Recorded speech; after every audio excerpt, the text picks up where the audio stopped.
The fact of the matter is there's a lot that goes on in the new novel that has to do with touching and not touching and sexuality. In fact, there's for a guy who spends a lot of time in a limo, there's a good deal of lubricious activity that takes place throughout the one day that we spend with Eric. First of all, I want to ask you just your own opinion about whether or not there's a connection between, say, the kind of drives toward money and understanding of money and the libido. Do you think so? I think there is. In truth, it's a subject I haven't thought much about.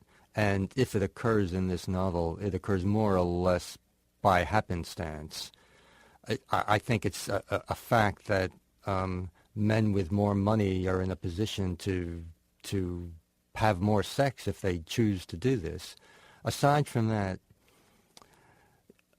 I'm not sure there's a drive that one could talk about in parallel terms between sex and money. There's a scene, a very arresting scene, where he and a woman in the car don't even need to touch, and yet it's highly sexual, and it's highly arousing for both of them. There's a kind of sub-theme in the novel of bodilessness, and it's one of those things in the novel in which a force and counterforce exists at the same time. That is, Eric is himself a bodybuilder.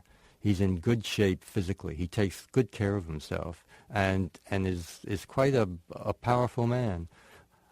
But he has a sense that this accelerated time in which he lives is moving us toward not only bodilessness, but almost a sense of immortality. That is, as his chief of theory says, why die and be put into a casket when you can live on a disc forever, your mind unimpeded by the ravages of time or disease? And yet, asymmetrical prostate?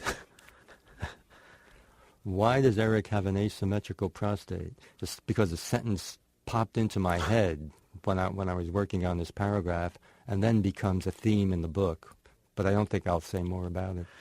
Say something about your feelings toward Eric. Do you like him at all? Do you feel any sympathy with him? I think he's extremely interesting, and I think he becomes sympathetic toward the end of the book, although I have to say immediately that I try not to think in terms of sympathy or lack of sympathy or optimism or pessimism.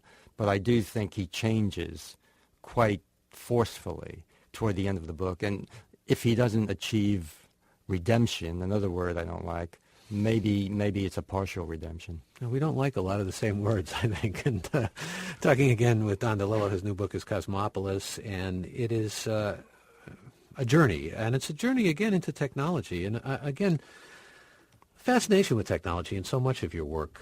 I'd like you to maybe talk about that a bit. What draws you to it? Is it because we are so technologically obsessed and it's so much a part of our popular culture and so much a part of who we are in terms of American identity? Or is it, that you've always been interested in gizmos? When you played hooky from school and went to the zoo, did you also play with gizmos? Or It's the former, not the latter. It's that technology is an enormous force in our lives.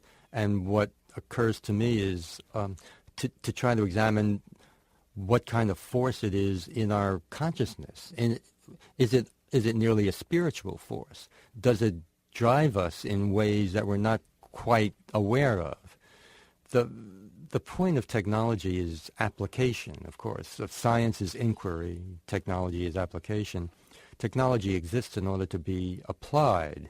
What does this mean? I think perhaps it means that technology has a kind of will, a drive toward being realized in three dimensions. In other words, whatever can be imagined or whatever is technically feasible will be realized. This is the will that technology seems to force on the people who guide it, or is it the other way around? In any case, it is an enormous force, and why should it not be part of our fiction?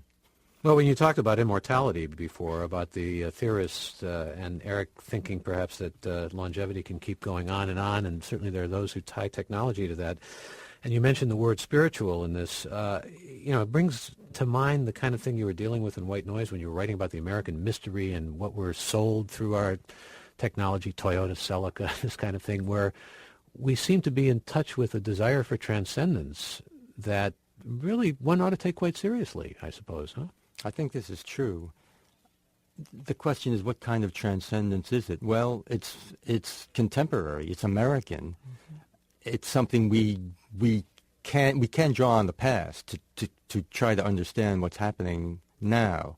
But ask yourself what force there is in this in technology, and is it the force that's even driving us toward Baghdad?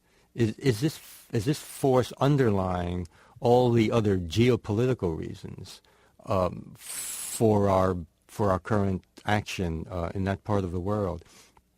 Is it not just a desire to increase democratic potential in the area? Is it not just a desire to increase our self-defense mechanisms? Is there something beneath that, something psychological?